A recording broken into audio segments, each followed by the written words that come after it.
So we've got our crime, selling access, bribery, probably some money laundering, and God knows what's on that laptop.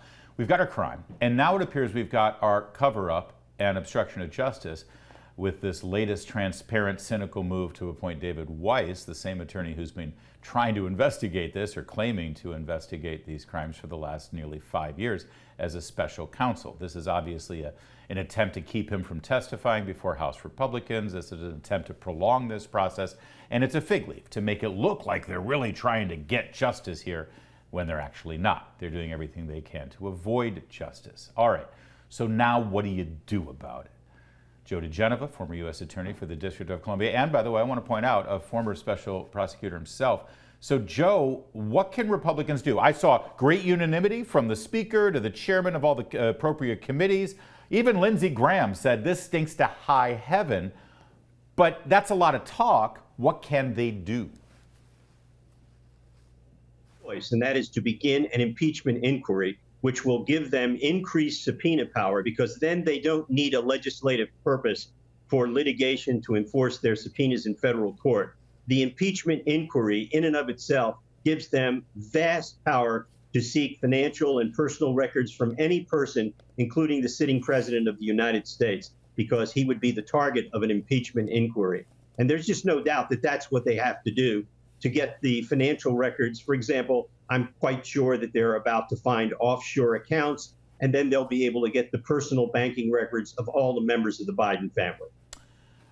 Treason, bribery, and other high crimes and misdemeanors. Those are the provisions that Congress has to work with for an impeachment process.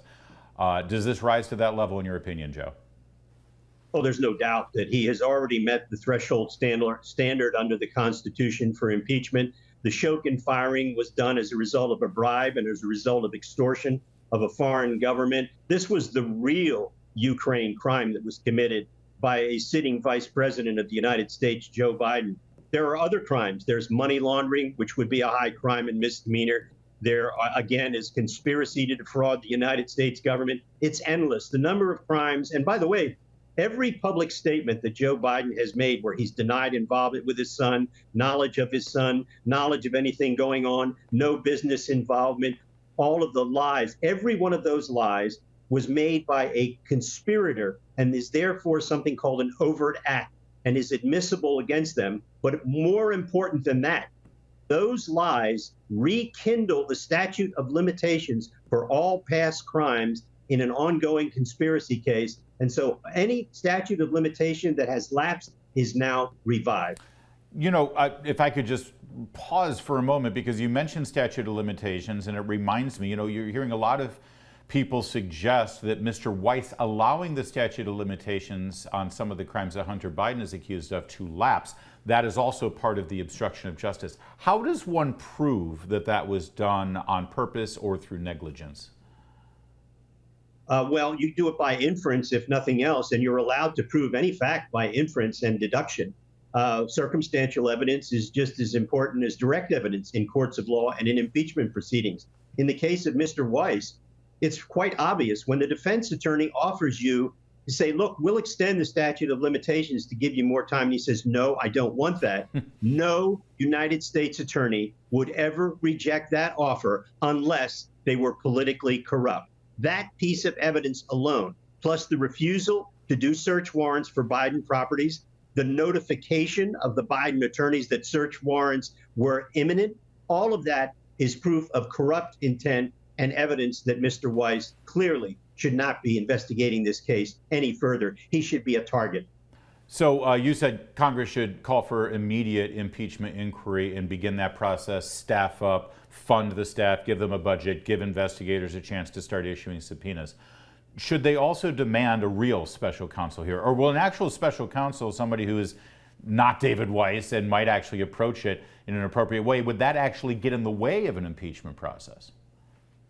A real special counsel would not get in the way because Congress has an independent constitutional function to remove officers who have violated their oath of office. They could care less what a real independent counsel would be doing. They have the right to proceed with a good a special counsel or a bad special counsel. What they have to do is, and you actually hit it, Larry, a second ago when you said funding it.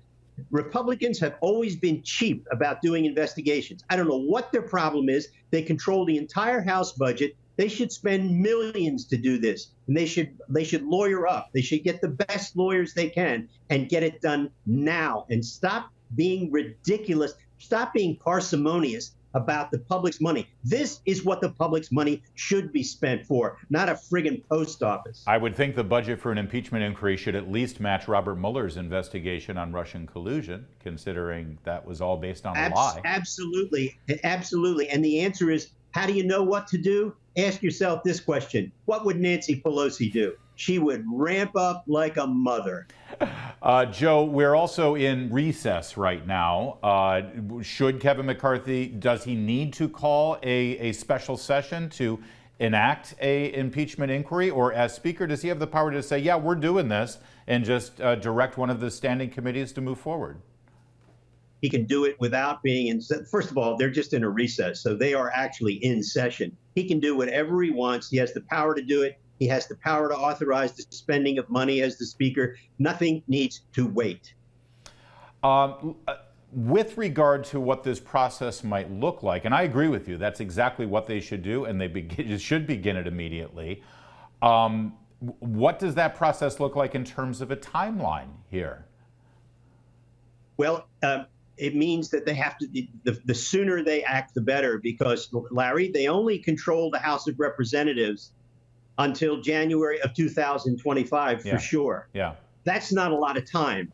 And in order to do this correctly, because the Republicans tend to be punctilious about dotting I's and crossing T's, they need to start moving, and they need to do it now. They may not have as much time as they think they have. Speaking of punctilious Republicans, let's shift our gaze over to the other chamber of Congress, because he hasn't said anything, but you know that Mitch McConnell's just dying to step up in front of that microphone and say, well, I don't know if this is the right way to go. And then you got Mitt Romney stepping up saying, let's just let the Justice Department continue with their inquiry. We have to trust the system. Should the House even care what the senators have to say at this point? Absolutely not. I would ignore the Republicans in the Senate. They have been an albatross around the neck of Republican governance. Their complicity in the passing of the Inflation Reduction Act was a disgrace. They cut off McCarthy at the knees. They took away the leverage he had to control the FBI and the IRS. Whatever Mitch McConnell has to say about this is irrelevant if he would be capable of saying it on any given day. He's almost reached the Biden proportions with regard to physical and mental stamina. You just ignore him, whatever he says. He's like Rapinoe in the women's soccer team. She's all for having transgender men participate in sports because she's retiring and she's already made her money. McConnell's the same way. He's already been king. He doesn't care about the rest of the Republicans. I think you just ignore Mitch McConnell. And finally, Joe, all right, that's your great, brilliant legal analyst hat. Put on your political speculator hat for a minute, all right? How does this play out? Democrats aren't going to take a bullet for Biden at this point. He served his purpose. He's yesterday's news. They're going to start throwing him under the bus, right? Who do you think? Who's the first Democrat to turn on him? That's pretty hard to say because these are a merciless lot. They could care less about Joe Biden. They care about power, whether it's Hakeem Jeffries or one of the wimpy New Englanders. Who knows? But they were all awfully silent. They still haven't said anything. I just checked before our interview began. Nothing from this crowd. You're right. They are damning him with silence. That's true. But it's going to take more than that to get him to resign, because what I think is going to happen is this is going to reach critical mass in about 6 months. Biden will have to resign. And what he's going to have to do is pardon his entire family before he does that. The Democrats will accept that because they'll be happy to get him out of the way. That makes Kamala president, and then she's done, because at that point, Gavin Newsom comes in, and he's going to be their nominee. I don't think that's any better. All right, Joe. It's not. We're going to have to leave it there. Always appreciate you, and thank you, and we will send this to Speaker McCarthy's office immediately. Thank you, Thank Joe. you. All right, there is more to come, more analysis, more political punditry. It's kind of a big story and a big day here in Washington. Keep it here on O'Connor Tonight.